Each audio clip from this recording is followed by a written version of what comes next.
this question or comment comes to us from Mario, and he's talking about the hammer thrower.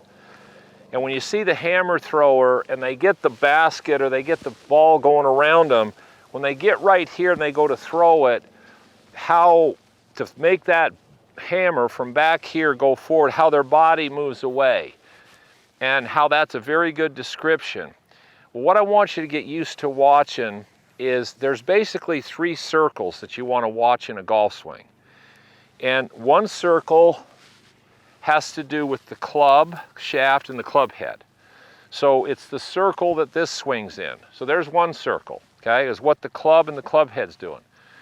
There's another circle, which is what my arms are doing. So it's the circle that my arms swing in. Now it's interesting, my arms are swinging in one circle, which is way inside where the ball is, and the club or the club head swinging in another circle. So they're not the same circles. So you got those 2. Now the third circle is my body, and it's how my body rotates in its circle. Now those 3 circles are very applied or connected to each other in the sense that if those circles move correctly, then the momentum and centripetal force of the club works and the swing is very easy to do. If those circles get off, so for instance, let's say your center circle as you're swinging, your center circle, which a lot of people do, moves closer to the ball, then all of a sudden these outside circles can't work. So how do you put all those circles together? Well, throwing a hammer is one of the easiest ways to feel it. But we're going to talk more and more about these circles and momentum and what happens. But that is a very good picture to watch, how that hammer thrower, as they wind up, how their body works, and then when they finally throw the hammer, what happens to their center circle to accelerate the hammer. That's the same thing that has to happen in golf. That center circle, which is your body, it can't move closer to the ball.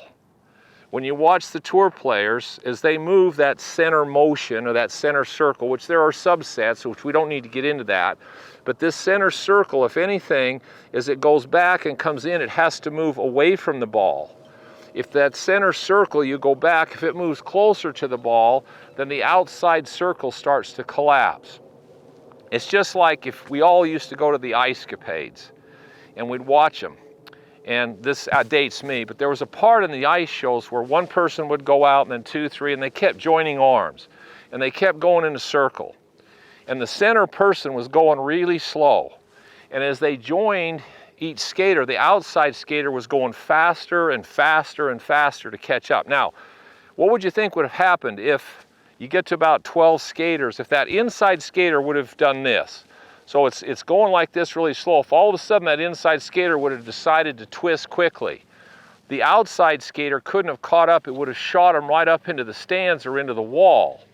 So that's no good. The same thing is if that inside skater all of a sudden stopped, what would happen to the outside skater? Everything would collapse in. Okay, so this has to keep moving at a pace that offsets and maintains the outside circle that's going on. So you've got these 3 circles you're working with, and they're more important than the positions, especially if your grip's good, because those circles will make the club do what it's supposed to do.